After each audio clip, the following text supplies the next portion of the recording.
In this video, we will recreate this animation from one of Iman Gadzhi's video inside Davinci Resolve. Without further ado, let's get straight into this. This is the clip we're going to be working on. So if I come here, you're going to see that I'm just going to leave the default settings of the timeline like that as 24 frames per second. So what I want to do is go to effects, add fusion composition, drag that into my timeline, and I'm going to open that fusion composition in the fusion page. In the fusion page, I'm going to get the media in as a clip we want to replicate. I'm going to watch it here, and let me just close that for now. I'm going to name this one Aman. First thing I want to do is get a background node. I'm going to connect the background node to my media out. Make sure that turn the alpha value down. So in order to create this background, to make this one black, I'm going to get another background node, get an ellipse mask, connect this one here, connect this one here. In this background, I'm going to make the background color this yellow color here. Good. And then I'm just going to go to the ellipse mask, turn on the size, turn on the view. Just going to rotate it like this. Let me just bring this down like that. I'm going to take it up here like that. And I'm going to bring up the border width value to about 5 and then take a little bit up like that. I think for me that works. Let me go to about frame 60. Good. I think for me this one works. Yeah, you can just play around with the background and find out which one is better for you. So the next thing we are going to do is create this rectangle here. So what I'm going to do is get another background node. We're going to create this one up here. So in this background node, we are going to just increase the black, change it to this color. So we get a rectangle mask. In this rectangle mask, I'm just going to make sure that I size it like that to fit this one here. I'm going to take the center value up, and I'm going to reduce the height, and I'm going to bump up the corner radius. Yeah, I think that's better. Now if I'm watching it here, yeah, this is what I have. So now what I'm going to do is I'm going to take this one up here. I'm going to copy this, Control C, and then I'm going to paste here, Control Shift V, paste an instance. Why am I using an instance? Because I might decide to change the settings of this rectangle. When I change it, I'm not going to have to change it in this one and change it in the other one, because I want to create this outline. So here I'm going to come to this rectangle. I'm going to de-instance the solid. I'm going to de-instance the border width. And in this one, let me just first of all I'm going to connect it to this background and connect this merge this background over here. So in this one, I'm going to make that color somewhere around there. And here, since I've the instance is solid, I'm going to uncheck solid. I'm going to take off the border width like that. So yeah, you can see what we've done there. That's it. Now the next thing we have to do is I'm going to add this text, get a text node. I'm going to change the font to Helvetica, maybe bold. We're going to find that out later. The text, the laziest way to make money. Make sure I'm viewing that over there. If I zoom this thing in like that, you're going to see that this text has been beveled here, like it has this kind of bevel. We're going to add that at the end of the animation. If I add it now, it's going to make our work very slow. So let's just continue, and then we add that at the end of it when we're adding effects like glow and all the rest. So let's continue. What I'm going to do in this text, I'm going to just size it down like that. I think that is okay, and I'm going to go to layout and shift it to this side. You can change the text size to 0.0365. I think that works. So next thing we're going to do is to add this search icon. I have it in my media pool here, so I'm just going to bring search icon here. I'm going to just name that search. I'm going to connect that there. Make sure I'm viewing that. I'm just going to bring it here. I'm going to size it down. If you look at it, you realize that the color is not black. So we have to change the color. All we have to do is we're going to come here, shift space, and search for color generator. We're going to add a color generator to that one, and then before add a transform node. Maybe we are going to use this merge node to, so you can add that there. You see a white box appears. What you will do is get the output of this one and connect it to the mask section of the color generator. You have changed the color.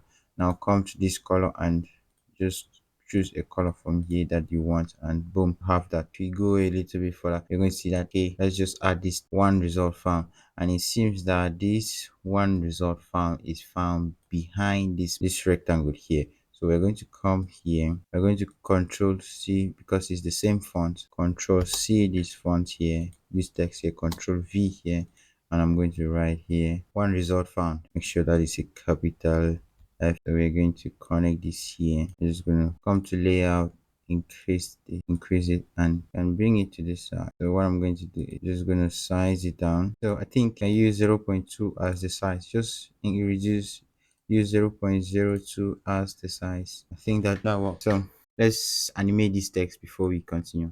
If I just zoom in more so I can see what I'm doing. If you look at the one result, it's a follower modifier but no opacity. The text hides behind this rectangle here. So that's what we are going to do. So we are going to come to this text, come to this box, right click and choose follower.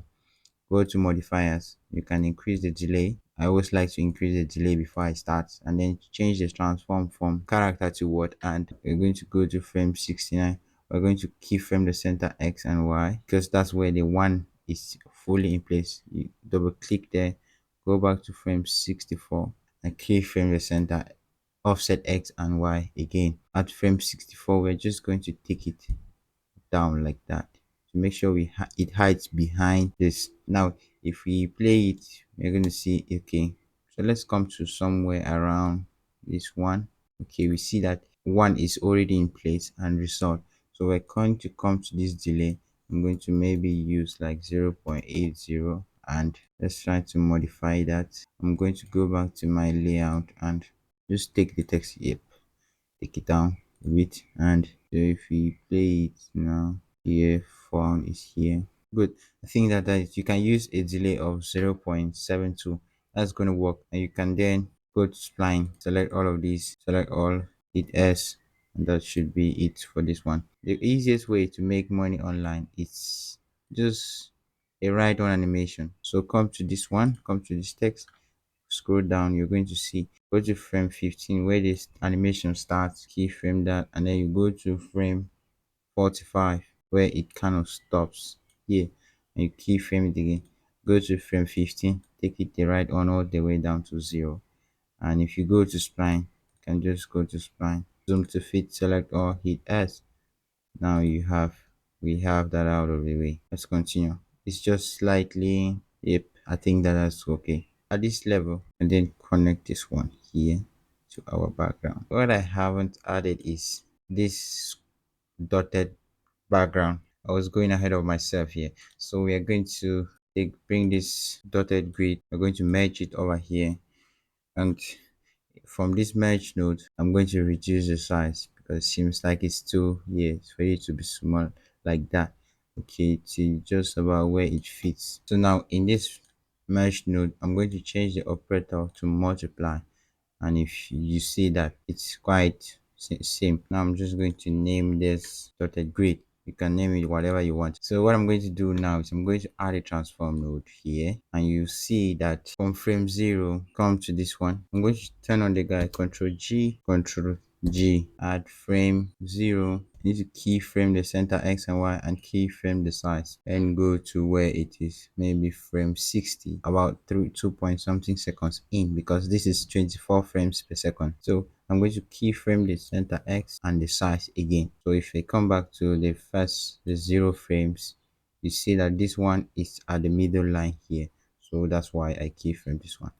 I'm just going to trick that I use is that I'm going to get a background node to know the size. I'm just going to get this rectangle to be able to size things up and be a little bit accurate. Uncheck the solid, and so if I size it from from this one here, okay, I know that this is where the edges are supposed to lie. That's why I have that there. I'm going to come to this transform node at frame 0. I know that I have to size it till it fits. Okay, because yep, that's why. And you realize that here this one is not full, this one is not like fully visible. So what we might do is, if you want, you might keyframe the blend value here. So you keyframe the blend value here at, maybe keyframe it here, take it all the way down to about, like, now what I'm going to, yeah, so like that, and maybe go 1 second in, take it all the way up to 1. Yes, to be so that it's brighter. Now I can come to this dotted line, this merge node having the dotted line. I can reduce the blur value. Here we have that one. You have to bring the center X and Y down like to somewhere around here. That's what that's what I've done here. I'll take this one to spline, zoom to fit, S. So if we play that now, so next thing we want to do is this line animation coming in. So we have to add that one, and I can just add it here. I'm just going to shift all of this to the side. What I'm going to do is get a background node and get a polygon mask. Connect the back polygon mask to the background on this one here, then this one back here. So you can do this. We're just going to make the background color white. So come to the polygon. I'm going to click here just below and hold down shift so I get a straight line there again. Now you can remove this animation here, uncheck solid and increase your border width. We are going to have to keyframe this one. So we look for where it starts. The animation starts from, go to frame 92, keyframe the length value, and go to frame 110, keyframe the length value again, go to frame 92 and take it all the way down to 0. Go to spline, select your polygon, make sure the length is selected, zoom to fit. Now we have to add this MacBook mouse cursor here. I have it in the media pool. I'm going to bring it down here. I'm just going to close my media pool and I'm going to connect it to a transform node, and I can then connect that here. That's a little way too big. I'm just going to reduce the size of that to a little bit. Yes, it's like that. I use 0.054, but let's just use 0.05. I think that's good. Yeah, I'm going to bring it up here to around somewhere around here. Okay, going to go to where it stops. If I'm 132, I'm going to keyframe the X and Y, and I'm going to go back to where it's kind of stop. Go back to frame 100. I'm going to keyframe that again. Now I can just take this one to this. If you play it now, you're going to see that it is just going to give a straight line, but the mouse does not move like that. So what I'm going to do is I'm going to select this and just make this like that. Yep, you can play with this one however you want it to be. And I'm going to go to spline with the cursor, zoom to fit, select all, hit S. You can do any animation you want. Or for today, I'm just going to be using S so that the concept is for you to get the idea how it is being done. So if you look at it here, the opacity is down. So come to frame 97 and come to this merge node, keyframe the blend value, maybe frame 115, and keyframe the blend value again. Go to the first one, take it down to 0. All this we are going to add glow to it. I normally would not smoothen the blend because I know it just has to be straight like blend. Nobody will know if it's a smooth animation or not, but if you can smooth that, it's up to you. Next thing we have to do is lazy translate to smart. I'm just going to create that here. I'm just going to create that above here. Let's make this the second zoom animation. Go to frame 100. Let's add a new transform node.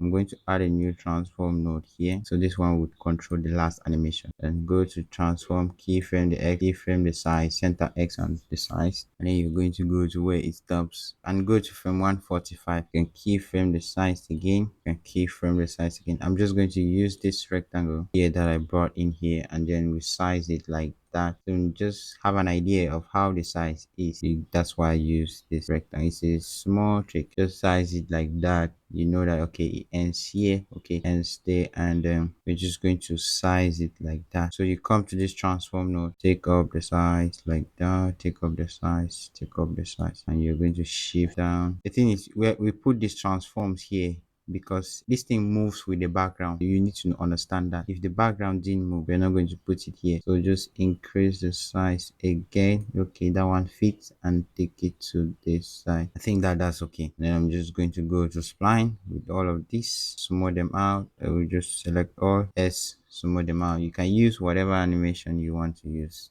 That's up to you. What we have to do is create this box that has lazy translates to smart. It's the same thing I did here.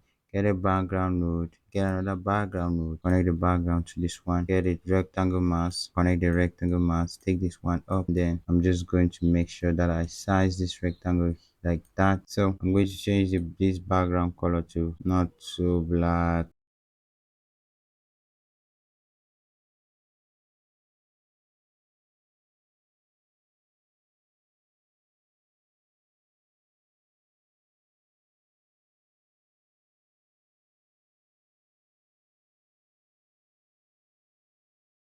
place it equals smart. Let me know in the comment section if that is true. I think I'm trying to make this video as short as I can, so that someone said in the comment section that my videos are too long. So now I'm going to try to be making them. I can then connect this one here. So we need to reduce this. We need to take this one off. So what I'm going to do is add a transform node here, so that I can take this one up like that. That's too huge. That's why I always want to use this one. So I'm just going to reduce. I'm just going to come here, use this rectangle, bring the rectangle size down, and take it up like that. So this is how our rectangle should appear. So I'm just going to quickly go ahead and arrange it to make sure it fits this one. I'm going to. So what we want to do now is keyframe this thing disappearing. Well, how we're going to do that, we're going to come to where it starts from. Go to frame 130, come to this. We're going to come to this transform node. We're going to move the pivot to this point here. So it scales down from there. Now at frame 130, we're going to keyframe the center, the size. We're going to keyframe the size. We're going to go to where it is fully on screen. That's from 145. Keyframe the size. Go to the first one. We're just going to take the pivot here, somewhere around there. Make that 0. I'm just going to go to spline, select all, zoom to fit, and hit S. Now you have that. Good. I think that's okay. But here you could maybe bring this to the side and the money would appear. So the final thing we have to do is add glow. You see all these things have glow, and you have this bevel effect here. We're going to add this bevel effect to this text. If you don't know how to do this bevel effect, you can let me know in the comment section. But I have a plugin here, my effect here. I'm just going to bring that in here. I'm going to come to this text. And what is this text? Laziest way. I'm going to connect that here. If I zoom in now, you're going to see that there's something like black here in some spots.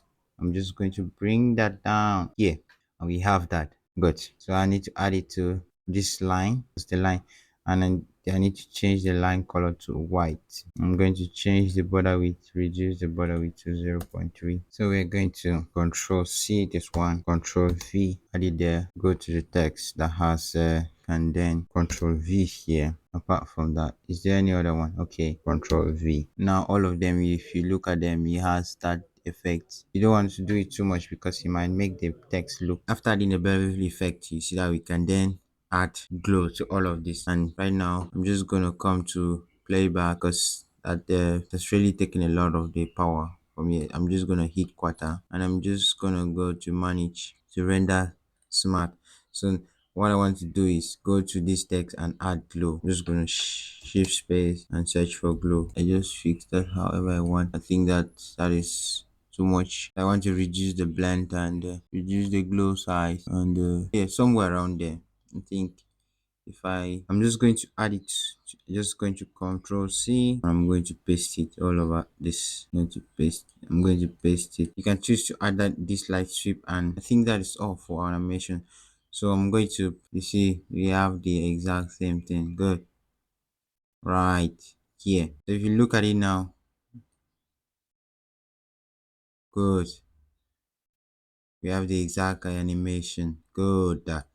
So if you have watched this video up to this moment, make sure you hit the like button, subscribe to the channel. I also made this Apple art you are seeing on the screen. So if you want me to do a tutorial on it inside Davinci Resolve, just let me know in the comment section. I'll see you in the next one. Bye bye.